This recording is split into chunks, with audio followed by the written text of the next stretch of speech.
నమస్కారం అండి. ఈరోజు ఆంధ్రప్రదేశ్లో ఉన్నటువంటి జగన్మోహన్ రెడ్డి నేరముట పాపాల పుట్టలో నుంచి పాముల్లాగా ఒక్కొక్కరుగా బయటకు వచ్చి చంద్రబాబు నాయుడు గారు, పవన్ కళ్యాణ్ గారి మీద అవాకులు చవాకులు పేల్తా ఉన్నారు.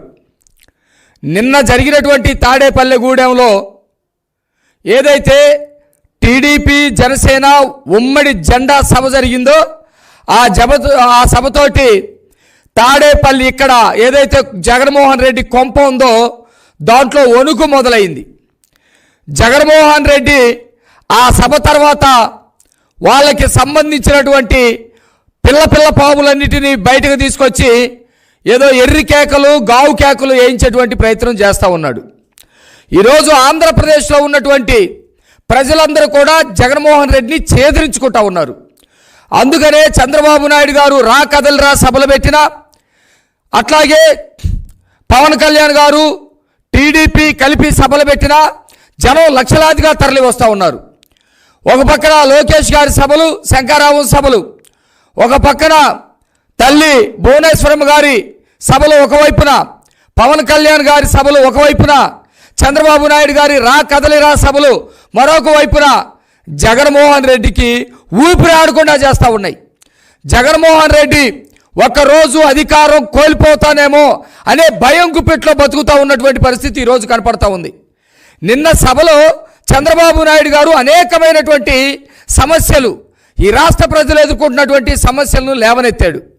వీళ్ళు గనక నిజంగా ప్రభుత్వంలో ఉండవని భావిస్తే, జగన్మోహన్ రెడ్డి ముఖ్యమంత్రి అని భావిస్తే, నేను ఒక నేరస్తుడిని, నేర ముఠాకి సంబంధించినటువంటి ముఠా నాయకుడిని అని జగన్మోహన్ రెడ్డి అనుకోకుండా ఉండేట్టయితే వాటికి సమాధానం చెప్పాలి.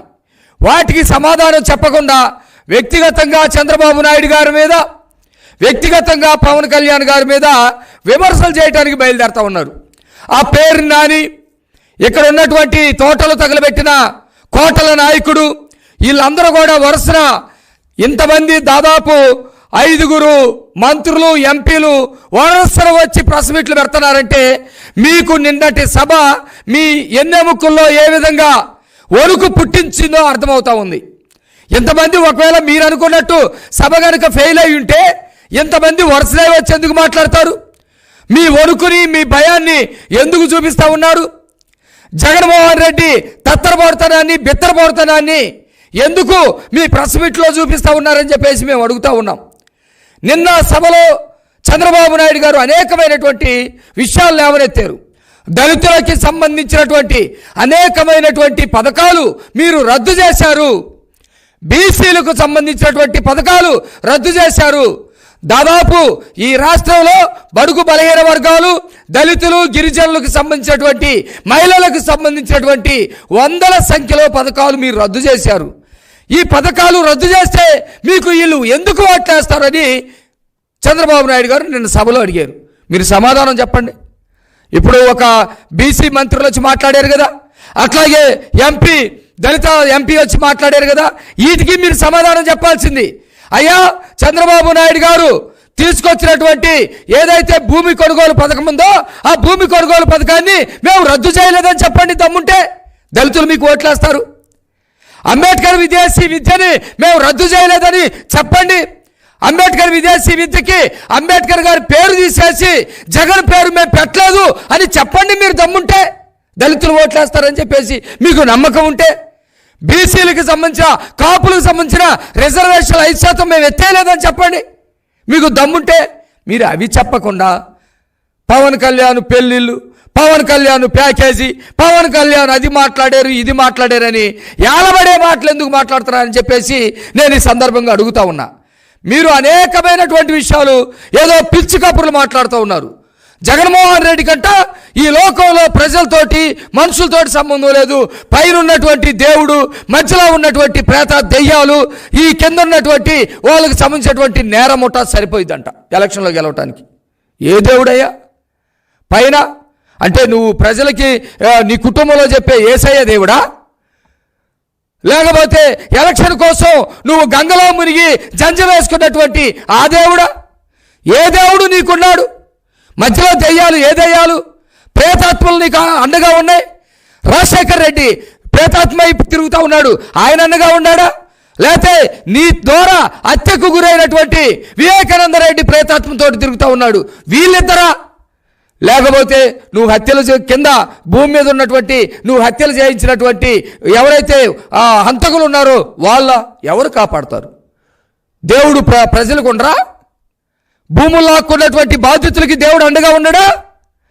సారా నిషేధం చేస్తానని సారా నిషేధం చేయకుండా కల్తీ మద్యాన్ని అమ్ముతా ఉన్నావు కదా, ఆ కల్తీ మద్యం తాగి లివర్లు, కిడ్నీలు పాడైపోయి అనేక రకాల కొత్త రోగాలకి బలైపోయి చచ్చిపోతూ ఉంటే ఆ తల్లులు ఆ బిడ్డల్ని పోషించలేక అల్లాడిపోతూ ఉన్నారు. వాళ్ళకి దేవుడు అండగా ఉండడా? ఉద్యోగాల్లాగా యువకులు మొత్తం టీ కొట్టుల దగ్గర, బరిగొట్లు కాసుకునే దగ్గర వాళ్ళ జీవితాలు గడిచిపోతూ ఉన్నాయి. ఆ దేవుడు వీళ్ళకి అండగా ఉండరా? ఈ రాష్ట్రంలో ప్రజల వనరులు, సహజ వనరులన్నీ కూడా దోచుకుంటూ ఉంటే అలో అని చెప్పేసి అలో రామచంద్రని ఏడుస్తూ ఉన్నారు. వాళ్ళకి మీకు చెప్పే మీరు అనేటువంటి దేవుడు అండగా ఉండడా అని చెప్పేసి నేను అడుగుతూ ఉన్నా ఎంపీని. ఎంపీ ఇందాక ప్రెస్ మీట్ పెట్టాడు, విచిత్రంగా పైన దేవుడు ఉన్నాడట. ఆ దేవుడు ఎంపీకి అండ ఉన్నాడో లేడో చెప్పాలి. ఆ దేవుడు ఈ బాధితులకై అండగా ఉంటాడో లేదో చెప్పాలి. దేవుడు పేరు మీద రాజకీయాలు చేయకండి. ఎంతకాలం చేస్తారు దేవుడి పేరు మీద మీరు ఇంకా రాజకీయాలు? జగన్మోహన్ రెడ్డికి ఒక్కడే ఉన్నాడు దేవుడు. నిజంగా దేవుడు ఉంటే బాధితుల పక్షాన ఉంటాడు. ఆ దేవుడే ఈ బాధితులకు అండగా ఉండటం కోసం రేపొద్దున జగన్ని ఇంట్లో కూర్చోబెడతాడో జైల్లో కూర్చోబెడతాడో తేలేటువంటి రోజులు రాబోతూ ఉన్నాయి. వివేకానంద రెడ్డిని అత్యంత దారుణంగా చంపారు. ఆయన్ని చంపటం వల్ల రక్తపు కుర్చీలో ఈరోజు కూర్చున్నారు మీరు. సిగ్గుపడాలా, బాధపడాలా? కొంచెం అన్న మానవత్వం ఉంటే, కొంచెం అన్న మనిషి తత్వం ఉంటే, కొంచెం అన్న బంధు ప్రీతి ఉంటే, కొంచెం అన్న తల్లి చింతల్లి, తండ్రి చింతండ్రి అనే కొంచెం అన్న రక్త సంబంధాలు గనక గుర్తుంటే వివేకానంద రెడ్డిని దారుణంగా చంపి ఇందాక ఎంపీ ప్రెస్ మీట్లో మాట్లాడతాడు, చంద్రబాబు నాయుడు గారే చంపారు, చంద్రబాబు నాయుడు గారు చంపటం వల్లే వివేకానంద రెడ్డి చనిపోయాడని చెప్పేసి మాట్లాడు. సిగ్గు లజ్జ లేకుండా ఒక పక్కన జైల్లో మగ్గుతూ ఉన్నారు చంపించినటువంటి వాళ్ళు, ఇంకొక పక్కన ముఖ్యమంత్రి జగన్మోహన్ రెడ్డి ముఖ్యమంత్రి సీటు నుంచి దిగిపోయిన తెల్లవారే తీసుకెళ్ళటానికి రెడీగా ఉన్నారు. అంతకుముందు కేసులో కానీ వివేకానంద రెడ్డి కేసులో కానీ ఇంకా మీరు వివేకానంద రెడ్డి రక్తపు కుర్చీలో కూర్చొని కూడా ఆ రక్తాన్ని ఆ ఎన్నికల సందర్భంగా ప్రజల్ని కన్ఫ్యూజ్ చేసి వివేకానంద రెడ్డిని చంద్రబాబు నాయుడే చంపారనే మాటలు ప్రచారం చేసి అధికారంలోకి వచ్చేట్టు ఇప్పుడు మాట్లాడుతూ ఉన్నారు. అయ్యా మీరు వెళ్ళి అడగండి, సునీతమ్మ చెప్పింది వాళ్ళ నాన్న ఎవరు చంపారు, ఎంత దారుణంగా చంపారు. కనీసం చిన్నాననేటువంటి కొద్దిగా కూడా ఆ ప్రేమతత్వం లేకుండా గొడ్డలతోటి నరికి గడ్డ పొలుగుతోటి పొడిచి కబోర్డుకేసి గుద్ది, ఇవన్నీ జగన్మోహన్ రెడ్డి చెప్పిన మాటలు. అత్యంత దారుణంగా చంపి బాత్రూంలో పడేసి ఎవరు రాకముందే ఆ రక్తపు మడకలన్నీ కూడా తుడిచి ఆ గాయాలు కనపడకుండా కుట్లేసి ఆ కుట్లలో నుంచి కూడా గాయాలు ఎక్కడా కనపడకుండా పోల్తోటి కప్పేసి బోర్లో వినిపిస్తున్నట్టు నటించి ఓట్లు వేయించుకున్నటువంటి మీరా చెప్పేది? ఇంత దారుణమా? మీరు వచ్చారు నిన్న తాడేపల్లిగూడెంలో జరిగినటువంటి సభ విషయానికి కౌంటర్గా ఉన్న మాట్లాడాలంటే మాట్లాడాలి. ఏం మాట్లాడారు మీరు సిద్ధం సభలో? ఏ రోజైనా ప్రజల గురించి సిద్ధం సభలో మీరు మాట్లాడారా? నాకు పత్రిక లేదు, మీ అమ్మ మీద ఒట్టాయి, చచ్చిపోయిన వాళ్ళ మీద ఎటు ఒట్టే అవసరం లేదు, ఎందుకంటే వాళ్ళని చంపేశారు మీరు. మీ అమ్మ మీద ఒట్టాయి, ఆవిడ కూడా చంపుతావేమో, నీ భార్య మీద ఒట్టాయి, నీ పిల్లల మీద ఒట్టాయి, సాక్షి పేపర్ నీది కాదని. టీవీ9, ఎన్టీవీ లాంటి కొన్ని టీవీలకి డబ్బులు ఇచ్చి కొనుక్కోలేదని ఒట్టాయి నీ భార్య మీద, నీ బిడ్డల మీద. అనేకమైనటువంటి యూట్యూబ్ ఛానల్ పెట్టి సొంత చెల్లెలని కూడా చూడకుండా అత్యంత దారుణంగా, అత్యంత గుబుత్సాకరంగా, అత్యంత హేయంగా సొంత చెల్లెలు కూడా విమర్శించట్లేదని చెప్పేసి నీ భార్య పిల్లల మీద ఒట్టేయమని చెప్పేసి నేను జగన్మోహన్ రెడ్డిని అడుగుతా ఉన్నా. అవసరమైతే వేస్తావు నువ్వు, అంత అబద్ధాల కోరివి, అంత దారుణమైనటువంటి వ్యక్తివి. సిద్ధం సభలో ఈ అబద్ధాలన్నీ చెప్తా ఉంటారు. ఈ అబద్ధాలకి కౌంటర్ ఇస్తే బాధ. పవన్ కళ్యాణ్ గారిని పట్టుకొని ఆయనకు 2 పెళ్ళిళ్ళు 3 పెళ్ళిళ్ళు, నీకెందుకు? పెళ్ళిళ్ళ గురించి ఎందుకు? ఈరోజు కాలిందా? బాగా కాలాల్సిన చోట కాలిందా? ఆయనతో పెట్టుకోవద్దు అని చెప్పేసి జనం చెప్తూ ఉంటారు, వాళ్ళు జన సైనికులు చెప్తూ ఉంటారు. మా పవన్ కళ్యాణ్ జోలికి రావద్దు, మేము అదే పద్ధతిలో కౌంటర్ ఇస్తామని. నువ్వు సిద్ధం సభ పెట్టినప్పుడల్లా పవన్ కళ్యాణ్కి 2 పిల్లలు ఉన్నారు, 3 పిల్లలు ఉన్నారు, రామోజీరావుకి ఈనాడు ఉంది, నాకు ఏమి లేవని పేదాడుపులు ఎడుతూ ఉంటావు కదా.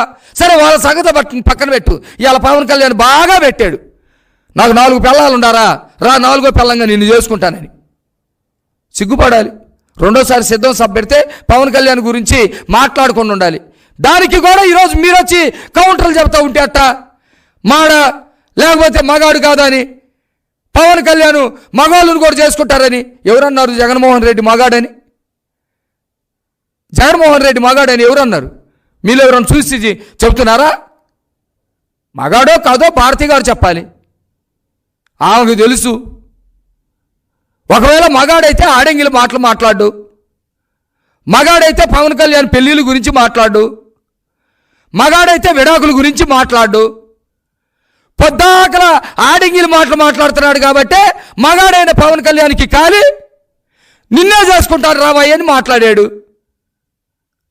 ఇక నువ్వు మీరు మాట్లాడకుండా మానుకోవాలి. ఇప్పుడైనా మగాళ్ళు అయితే లేదు, ఆడంగిల మాటలు మాట్లాడైతే మళ్ళా పవన్ కళ్యాణ్ డేట్ ఫిక్స్ చేసుకొని శోభనానికి కూడా డేట్ బుక్ చేసుకుంటాడు.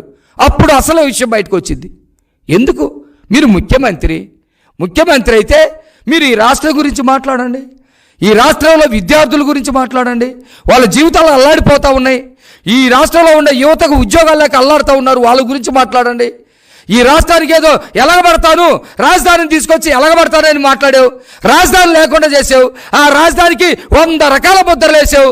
కమరావతిని ఒకసారి, భ్రమరావతి అని ఒకసారి, అది ఒక కులానికి ముడిపడిందని ఒకసారి, మునిగిపోయిద్దని ఒకసారి, అక్కడ కట్టడం కుదరదని ఒకసారి, రకరకాలే చెప్పావు. ఏది పొడిచావా? 3 రాజధానులు పొడిచావా? ఎవడ పొడిచా? ఎక్కడ కట్టా? ఒక రాయన్న పెట్టావా? అదేమంటే ఇప్పుడు ఎవడు మాట్లాడుతాడు కొడాలి నాని. రాజధానులు అసలు ఎందుకు అవసరం? నీకు అమ్మాబాబులు ఉన్నారు, అది మర్చిపోవాక. అమ్మాబాబులు లేకుండా మనిషి ఉంటాడా? అట్లాగే రాజధాని ఉంటుంది రాష్ట్రానికి. ప్రతి మనిషికి అడ్రస్ ఉంటుంది. రాష్ట్రం మొత్తంలో మనం ఆంధ్రప్రదేశ్కి సంబంధించినటువంటి మనుషులమైనా నాకు ఒక అడ్రస్ ఉంటుంది. అట్లాగే రాష్ట్రానికి కూడా ఒక అడ్రస్ ఉండాలి. ఇప్పుడు మీరు అడ్రస్ ఏం పెట్టుకుంటున్నారు? అమరావతి అనే కదా, రాజధాని అమరావతి పేరు మీదే కదా మీ ఉత్తర ప్రత్యుత్తరాలన్నీ కూడా జరుగుతున్నాయి. అలాంటప్పుడు రాష్ట్రానికి రాజధాని లేకుండా ఎట్లా ఉంటుంది? వాళ్ళకంతో వీళ్ళకింతో ఇచ్చి ఏదో జనాన్ని తీసుకొస్తున్నాడు పవన్ కళ్యాణ్ అని చెప్పేసి మాట్లాడుతూ ఉన్నారు. నువ్వు ఎంత ఇచ్చి నడుపుతున్నావు తెలుసుగా. మన వైవి సుబ్బారెడ్డి వచ్చి విజయసాయిరెడ్డి, వైవి సుబ్బారెడ్డి వచ్చి అటు చెంపలు ఇటు చెంపలు కొట్టారంట కదా కూర్చోబెట్టి. ఏమయ్యా 3 రాజధానులు అని చెప్తా ఉన్నారు, మనిషికి 1000 రూపాయల చొప్పున మా దగ్గర తీసుకుంటూ ఉన్నారు, వాళ్ళకి 200 ఇస్తూ ఉన్నారు, మిగతా 700 మీ జేబులో పెట్టుకుంటున్నారు, దాదాపు రోజులు లెక్కేసుకుంటూ ఉన్నారు, 4.5 సంవత్సరాలు రోజుల పాటు ఉంటున్నారు. అక్కడ టెంట్ లేదు, ఏమి లేదు. మేము వచ్చేటప్పుడు మాత్రం ముఖ్యమంత్రి జగన్మోహన్ రెడ్డి ఆ రోడ్లో వెళ్ళేటప్పుడు మాత్రం ఒక 10 మందిని తీసుకొచ్చి ప్లే కార్డులు పెట్టుకొని ఇట్లా కూర్చుంటున్నారు అంటని. 3 రాజధానుల ప్రాజెక్టు నిరంతరం ప్రాజెక్ట్ అయిపోయింది. 3 రాజధానుల ప్రాజెక్టు రోజు అక్కడ ధర్నా కూర్చోబెట్టుకోవటానికి 1000 మందికి డబ్బులు ఇవ్వటం, వాటిల్లో జనాలు తీసుకురాకుండా 10 మందిని తీసుకొచ్చి కూర్చోబెడతాం. అది జగన్మోహన్ రెడ్డి వెళ్ళేటప్పుడు 100 మందిని తీసుకురావటం. ఇది ఒక ఎంపీ గారికి బ్రహ్మాండమైనటువంటి బంగారు గుడ్డు పెట్టేటువంటి బాతు దొరికింది ఈ 5 సంవత్సరాల పాటు. ఏమన్నా ఒరిగిందా? 3 రాజధానుల ఉద్యమం ద్వారా గ్రామాలు జరుగుతున్నాయా? శ్రీకాకుళం, విజయనగరం, విశాఖపట్నం, తూర్పు పశ్చిమ గోదావరి, కృష్ణా, గుంటూరు జిల్లాలు మొత్తం 3 రాజధానులు కావాలని ప్లేకార్డులు పెట్టుకొని తిరుగుతూ ఉన్నారా? కలలో మీకు ప్రేతాత్మలతో మాట్లాడే అలవాటే కదా ఉంది. ఎక్కడైనా ప్రేతాత్మలు మాట్లాడినేమో చెప్పాలా? ఈ సందర్భంగా ఎక్కడైనా మాట్లాడి ఉంటే.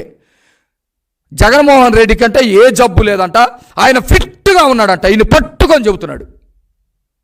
జగన్మోహన్ రెడ్డి ఫిట్గా ఉన్నాడని ఈయన పట్టుకొని చెబుతున్నాడు. జిమ్ చేస్తాడు, అది చేస్తాడు, ఎత్తున్నాడు. ఎవడికి కావాలి?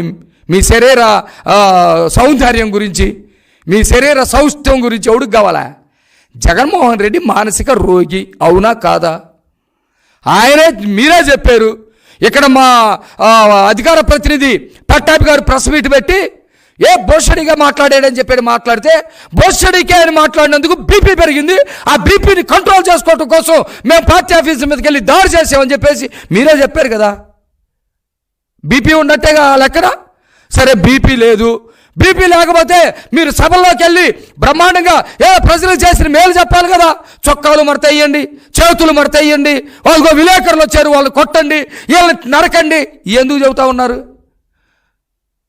మీరు మానసిక రోగి కాకపోతే ప్రతిపక్షాల మీద తప్పుడు కేసులు ఎందుకు పెట్టిస్తా ఉన్నారు? అచ్చెన్నాయుడు గారి మీద కేసు, కొల్లి రవీంద్ర గారి మీద కేసు, ఉమా గారి మీద కేసు, పట్టాభి గారి మీద కేసు, మా మీద కేసులు, మొత్తం ఎక్కడ పెట్టా ఎందుకు కేసులు పెట్టారు? మీరు మానసిక రోగులు కాకపోతే, మీరు మానసిక రోగి కాకపోతే దాన్ని ఎందుకు కూలగొట్టారు ప్రజావేదికని? మీరు మానసిక రోగి కాకపోతే అమరావతిని ఎందుకు విధ్వంసం చేశారు? మీరు మానసిక రోగే, ఆ విషయం అందరికీ తెలుసు. మీటింగులో కూడా పక్కన చూసి మాట్లాడుకుంటూ ఉంటాడు కదా, ఎవరో ఉన్నట్టు ఇటు తిరిగి మాట్లాడుకుంటూ ఉంటాడు, ఒక్కడే నవ్వుకుంటూ ఉంటాడు కదా. మానసిక రోగి జగన్మోహన్ రెడ్డి. రేపు మానసిక రోగి కాదని నిరూపించుకోవడానికి మీ దగ్గర ఏముంది? జగన్మోహన్ రెడ్డి ఒంటరిగా వస్తాడు. ఎవడు మీకు కలిసేవాడు? ఎవడు మీకు? ఈ రాష్ట్రంలో ఉన్నటువంటి రాజకీయ పార్టీలు మీతో కలుస్తాయా? రాజకీయ పార్టీలు ప్రజాస్వామిక లక్ష్యంతో ఉంటాయి. ప్రజాస్వామ్యం అంతం కాబడతా ఉన్నప్పుడు, ప్రజాస్వామ్యాన్ని ఎలాంటి సైకోలు హత్యకి పురుగొలిపినప్పుడు, హత్య చేస్తున్నప్పుడు ఈ రాష్ట్రంలో ప్రజాస్వామికవాదులు అందరూ కలుస్తారు. ఇది సహజ ప్రక్రియ, ఇది రాజ్యాంగ వ్యతిరేక ప్రక్రియ కాదు, ఇది ఎన్నికల ప్రక్రియకి విఘాతం కలిగించేటువంటి చర్య కాదు. కావాలంటే రాత్రులు మీరు దెయ్యాలతోటి మాట్లాడే అలవాటు ఉంది కాబట్టి రాజశేఖర రెడ్డిని అడగండి. రాజశేఖర రెడ్డి అనేకమైనటువంటి పార్టీలతోటి, సిపిఐ తోటి, సిపిఎం తోటి, టీఆర్ఎస్ తోటి పొత్తులు పెట్టుకొని ముందుకెళ్ళాడు. రాజ్యాంగం ప్రకారం మనం ఇక్కడ రాష్ట్రంలో బతుకుతూ ఉన్నప్పుడు రాజ్యాంగం ప్రకారం బ్రతకాలి, రాజ్యాంగ వ్యవస్థని గౌరవించాలి, చట్టాలని గౌరవించాలి, ఎన్నికల ప్రక్రియని గౌరవించాలి. ఒంటరిగా రండి, మేము ఒక్కడి వస్తున్నాం. నువ్వు పిచ్చడవై ఒంటరి వస్తున్నావు, నువ్వు సైకోగాడవై ఒక్కడివే వస్తూ ఉన్నావు. ఇప్పుడు రోడ్డు మీద ఒక కుక్క, పిచ్చి కుక్క ఉంటుంది, నాకు పిచ్చి పట్టిన కుక్కని నేను అందరు కరుస్తానంటే 10 మంది కర్రలు తీసుకొని కొడతారా? చాలా సహజ సూత్రం ఇది. జగన్మోహన్ రెడ్డి అలాంటోడే, ఒక సైకో డాగ్ కాబట్టి అందరి మీద పడి కరవాలని ప్రయత్నం చేస్తూ ఉన్నాడు, అట్లాగే కరుస్తూ ఉన్నాడు, నాశనం చేస్తూ ఉన్నాడు. ఆ చుట్టుపక్కల ఉన్నటువంటి వాళ్ళందరూ కర్రలు పట్టుకొని మొత్తం కొడతా ఉన్నారు ఆ కుక్కనే. Simple logic. దీనికోసం ఒంటరిగా వస్తాం. నువ్వు ఒంటరిగా వస్తే నీకు మాకేమి, నువ్వు జంటగా వస్తే మాకేంటి, లేకపోతే నువ్వు ప్రేతాత్మతో వస్తే మాకెందుకు? మేము ఈ రాష్ట్రంలో ప్రజాస్వామ్యాన్ని రక్షించడం కోసం, ప్రజాస్వామ్య పరిరక్షణ కోసం, ఈ రాష్ట్రంలో ప్రజలకి అండగా ఉండటం కోసం, ఈ రాష్ట్ర ప్రజల హక్కుల్ని కాపాడటం కోసం, ఈ రాష్ట్రంలో వనరుల్ని కాపాడటం కోసం, ఈ రాష్ట్ర యువతకి భవిష్యత్తు కల్పించడం కోసం, ఈ రాష్ట్ర విద్యార్థులకి ఉద్యోగాలు తీసుకురావటం కోసం, ఈ రాష్ట్రంలో ఉన్నటువంటి మహిళలకి రక్షణగా అండగా ఉండటం కోసం మేము కలిసాం. నీకేం కడుపులో నొప్పి? నీకేం కడుపులో క్యాన్సర్ గడ్డ ఏమైనా వచ్చిందా? అంత నొప్పులతో బాధపడతా ఉన్నావు. ఇది కాదు మీరు మాట్లాడాల్సింది. ఎవరు కలిసి వస్తే నీకేమి, ఎవరు జెండాలు మార్చుకుంటే మీకేమి, ఒకళ్ళ జెండా ఒకళ్ళ పట్టుకుంటే నీకేమి? ఒక జెండా పట్టుకున్నామంటే ఒకళ్ళ జెండా ఇంకొకరు పట్టుకున్నారంటే ఈ రాష్ట్రంలో ఉన్నటువంటి ప్రజాస్వామ్యాన్ని కాపాడటం కోసం అర్థం చేసుకోవాలి. మీకులాగా మీది పాకిస్తాన్ జెండాతో సమానం. మీ జెండాను పట్టుకునేవాడే లేడు, మీ జెండాను ముట్టుకునేవాడే లేడు. అసలు అవసరమైతే రేపు పొద్దున జెండాను కూడా మీరు పక్కన పడేసేటువంటి పరిస్థితి. వాడు శివకుమార్ కనుక వస్తే. కాబట్టి ఆడంగి మాటలు మాట్లాడొద్దు. సిద్ధం సభలో మీరు మాట్లాడకుండా ఉంటే మేము కూడా మా సభల్లో మాట్లాడం. మేము మీరు చేసిన అరాచకాల వరకే మాట్లాడతాం. మేము రాబోయే ఎన్నికల్లో ప్రజలకి రక్షణగా నిలబడటం కోసం ఒక కూటమిగా మేము ముందుకెళ్తా ఉన్నాం. ఈ రెండు పార్టీలకు సంబంధించినటువంటి కార్యకర్తల మధ్య సమన్వయం తోటి ముందుకెళ్తా ఉన్నాం. ఈ సమన్వయాన్ని ఓట్ల దాకా తీసుకెళ్తా ఉన్నాం. ఈ సభలతోటి మీకు గుండెల్లో గుబులు మొదలైంది. అందుకనే వరుసనే వచ్చి అందరూ ఒకళ్ళ తర్వాత ఒకళ్ళు మాట్లాడుతూ ఉన్నారు. జగన్మోహన్ రెడ్డి అంట రాష్ట్రంలో 175 సీట్లు గెలుస్తాడంట.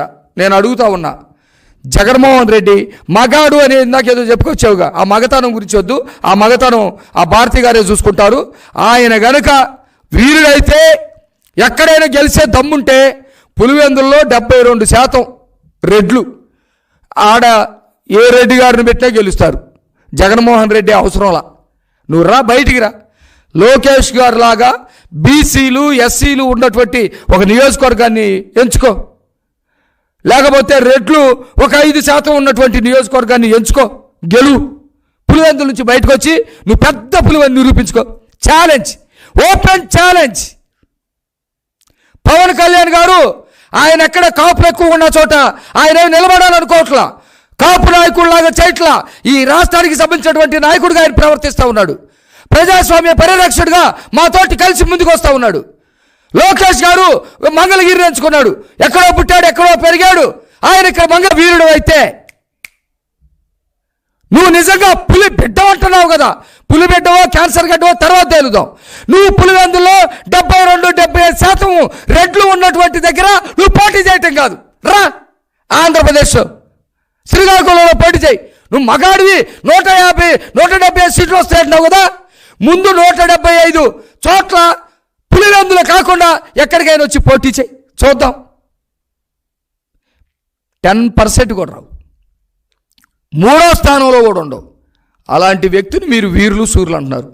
కేవలం హత్యలతోటి, కేవలం జాలితోటి, కేవలం ఒక్క ఛాన్స్ ఉండని కాళ్ళు మొక్కటంతో, హత్య డ్రామాలతోటి, కోడికత్తి డ్రామాలతోటి, గొడ్డల వేటులతోటి విపరీతమైనటువంటి బ్రహ్మాండమైనటువంటి ఒక డ్రామాని మీరు పండించారు. కాబట్టి 2019లో ప్రజలు, ఆంధ్ర రాష్ట్ర ప్రజలు ఒకసారి చూద్దామని ఓట్లేశారు. ఒకసారి కాదు కదా, జగన్మోహన్ రెడ్డి ఇప్పుడు దాకా ఉన్నందుకే కలవరపడిపోతూ ఉన్నారు ప్రజలు. ఎప్పుడు పోతుందా ఈ శని ఎదురు చూస్తూ ఉన్నారు. రాష్ట్ర భవిష్యత్తు కోసం, రాష్ట్రంలో ఉన్న ప్రజల రక్షణ కోసం ఎదురు చూస్తూ ఉన్నారు. కాబట్టి మీరు ఏదో పిల్లపావుల్లాగా పుట్టలో నుంచి వచ్చి ప్రెస్ మీట్లు పెట్టడం కాదు. రేపటి నుంచి మీ సిద్ధం సభల్లో ఈ రాష్ట్ర ప్రజలకి మీరు చేసినటువంటి ద్రోహాన్ని బట్టి క్షమాపణ చెప్పి మాత్రమే మీరు సభలు పెట్టుకోవాలి. ప్రజా సొమ్మును మొత్తాన్ని కూడా దారుణంగా వాడుకుంటూ ఉన్నారు మీ సభల కోసం. ప్రజా రవాణా వ్యవస్థ మొత్తాన్ని కూడా వాడుకుంటూ ఉన్నారు. ఎటువంటి ప్రభుత్వానికి సంబంధించిన ఒక్క వెహికల్ కూడా లేకుండా సభలు ఎట్లా సక్సెస్ అవుతున్నాయో నిన్న చూశారు కదా. 10 లక్షల మంది నిన్న తాడేపల్లిగూడెం సభలకి వచ్చినటువంటి పరిస్థితి ఉంది. ఒళ్ళు దగ్గర పెట్టుకొని మాట్లాడాలని హెచ్చరిస్తూ ఉన్నాను.